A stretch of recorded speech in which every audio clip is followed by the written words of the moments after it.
ನೋಡಿ, ಬಾಯಲ್ಲಿಟ್ಟರೆ ಕರಗೋ ಅಂಥದ್ದು ಒಂದು ರವೆ ಉಂಡೆ ಹೇಗೆ ಮಾಡೋದು ಅಂಥೇಳಿ ವಿಡಿಯೋ ಮಾಡಿದ್ದೀನಿ. ಬನ್ನಿ ನೋಡೋಣ ಏನೇನು ಬೇಕು ಅಂತ ನೋಡೋಣ ಬನ್ನಿ. ಈಗ ನೋಡಿ ಎಷ್ಟು ಚೆನ್ನಾಗಿ ಎಮ್ಮಿಯಾಗಿ ಕಾಣಿಸ್ತಾ ಇದೆ, ನೋಡಿದ್ರೇ ತಿನ್ನಬೇಕು ಅನಿಸ್ತಾ ಇದೆಯಲ್ವಾ? ಬನ್ನಿ ವಿಡಿಯೋ ಹೇಗಿದೆ ಅಂತ ನೋಡೋಣ ಬನ್ನಿ. ನಮಸ್ಕಾರ ನನ್ನ ಹಿತೈಷಿಗಳಿಗೆ. ನಾನು ಚೆನ್ನಾಗಿದ್ದೀನಿ, ನೀವೆಲ್ಲ ಚೆನ್ನಾಗಿದ್ದೀರಾ ಅಂತ ತಿಳ್ಕೊಂಡಿದ್ದೀನಿ.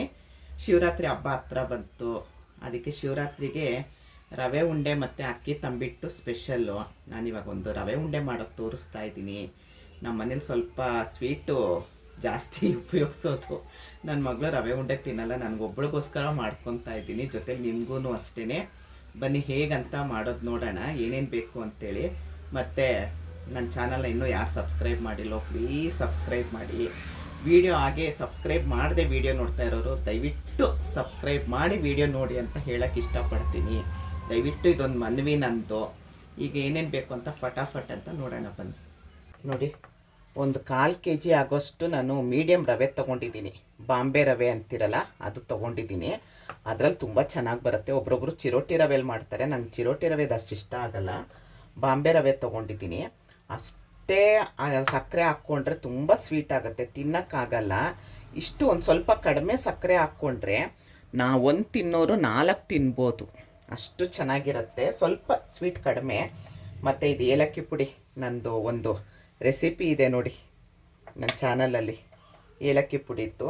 ಮತ್ತು ಸ್ವಲ್ಪ ಕೊಬ್ಬರಿ ತುರಿ ತೊಗೊಂಡಿದ್ದೀನಿ, ಸ್ವಲ್ಪ ದ್ರಾಕ್ಷಿ ಗೋಡಂಬಿ, ಹಾಲು ಸ್ವಲ್ಪ ಬೇಕು, ಹಾಲು ಕಾಯೋದಕ್ಕೆ ಇಟ್ಟಿದ್ದೀನಿ.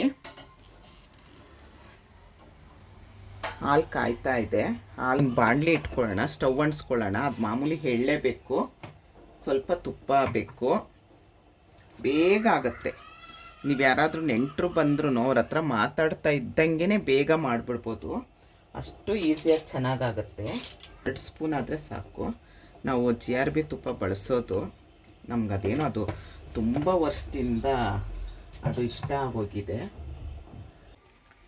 ತುಪ್ಪ ಕರಗೋ ಅಷ್ಟೊತ್ತಿಗೆ ಮಿಕ್ಸಿಗೆ ಹಾಕ್ಕೊಂಬಿಡೋಣ ಸಕ್ಕರೆನ ಸ್ವಲ್ಪ ಪುಡಿ ಮಾಡ್ಕೊಬೇಕು. ಇವಾಗ ಫಸ್ಟು ಗೋಡಂಬಿ ಹಾಕ್ಕೊಳ್ಳೋಣ. ಸ್ವಲ್ಪ ಫ್ರೈ ಆಗ್ತಾ ಇದ್ದಂಗೆ ದ್ರಾಕ್ಷಿ ಹಾಕ್ಕೊಳ್ಳೋಣ.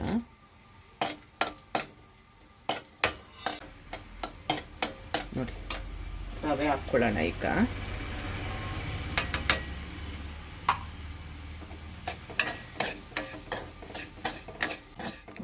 ಸಣ್ಣ ಉರಿಲಿ ಇಟ್ಕೊಂಡು ಫ್ರೈ ಮಾಡ್ಕೊಳ್ಳಿ, ಚೆನ್ನಾಗಿ ಫ್ರೈ ಆಗಬೇಕಿದು. ನೋಡಿ, ಇಷ್ಟ ಆದರೆ ಸಾಕಿದು. ನೋಡಿ, ಇಷ್ಟು ಕಲರ್ ಬರಬೇಕು. ಸ್ಟವ್ ಆಫ್ ಮಾಡ್ಕೊಳ್ಳೋಣ. ಈಗ ಇಷ್ಟ ಆದರೆ ಆಯಿತು, ನಮಗೆ ಬೇಗ ಆಗೋಗುತ್ತೆ. ನೋಡಿ, ಈಗ ಕೊಬ್ಬರಿ ಹಾಕ್ಕೊಳ್ಳೋಣ.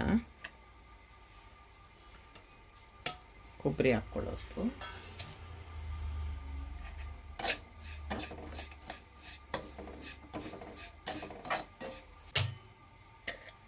ಇದು ನಾನೊಂದು ಏಲಕ್ಕಿ ಪುಡಿ ಮಾಡಿಟ್ಟಿದ್ದೀನಿ ನೋಡಿ, ಆ ಏಲಕ್ಕಿ ಪುಡಿ ಅದು ಸ್ವಲ್ಪ ಹಾಕ್ಕೊಳ್ಳೋಣ, ಅದು ಸ್ಟ್ರಾಂಗ್ ಇರುತ್ತೆ. ಏಲಕ್ಕಿ ಪುಡಿ ಇತ್ತು, ವಿಡಿಯೋ ಯಾರು ನೋಡಿಲ್ಲ ಒಂದು ಸರಿ ಹೋಗಿ ನೋಡಿ. ತುಂಬ ಜನ ಚೆನ್ನಾಗಿದೆ ನಾವು ಮಾಡಿಕೊಂಡ್ವು ಅಂತ ಹೇಳ್ತಾ ಇದ್ದಾರೆ.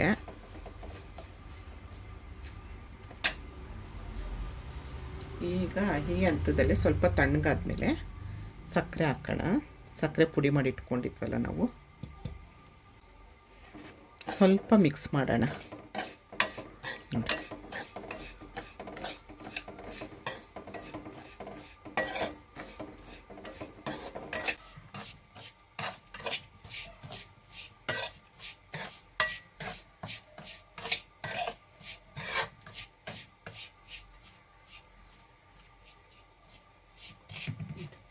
ಎಲ್ಲ ಮಿಕ್ಸ್ ಆಗಿದೆ. ಈಗ ಸ್ವಲ್ಪ ಹಾಲು ತಗೊಳ್ಳೋಣ. ತಣ್ಣಗಿರಬೇಕು ಹಾಲು.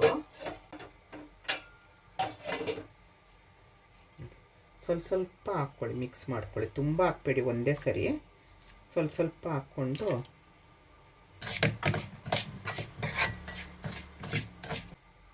ಉಂಡೆ ಕಟ್ಟೋಕ್ಕೆ ನಮಗೆ ಎಷ್ಟು ಹದ ಬರುತ್ತೆ ಅಷ್ಟು ನೋಡಿಕೊಂಡು ಹಾಲು ಹಾಕ್ಕೊಳ್ಳೋದಷ್ಟೇ. ಫಸ್ಟೇ ಜಾಸ್ತಿ ಹಾಕ್ಕೊಂಬಿಟ್ರೆ ಉಂಡೆ ಕಟ್ಟಕ್ಕೆ ಬರಲ್ಲ.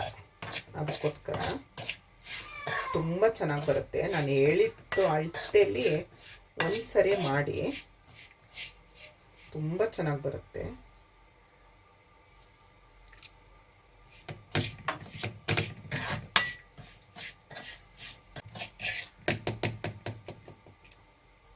ನಿಮ್ಗೆ ಯಾವ ಸೈಜ್ ಬೇಕೋ ಆ ಸೈಜ್ ಉಂಡೆ ಕಟ್ಟೋದಷ್ಟೇ. ನೋಡಿ,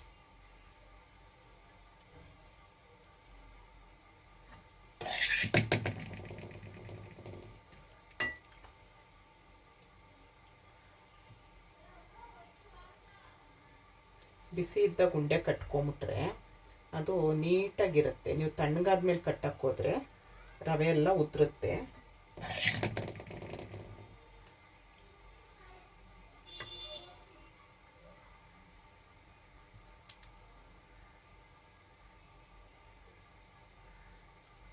ನೋಡಿ ಎಷ್ಟು ಬೇಗ ಆಯಿತು, ಎಷ್ಟು ಟೇಸ್ಟಾಗಿರುತ್ತೆ ಗೊತ್ತಾ.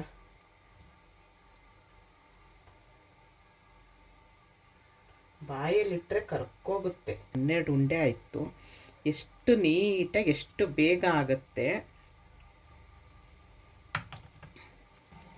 ನೋಡಿ. ರುಚಿಯಾದ ರವೆ ಉಂಡೆ ತಿನ್ನೋದಕ್ಕೆ ತುಂಬ ಚೆನ್ನಾಗಿರುತ್ತೆ. ರೆಡಿ ಆಯಿತು.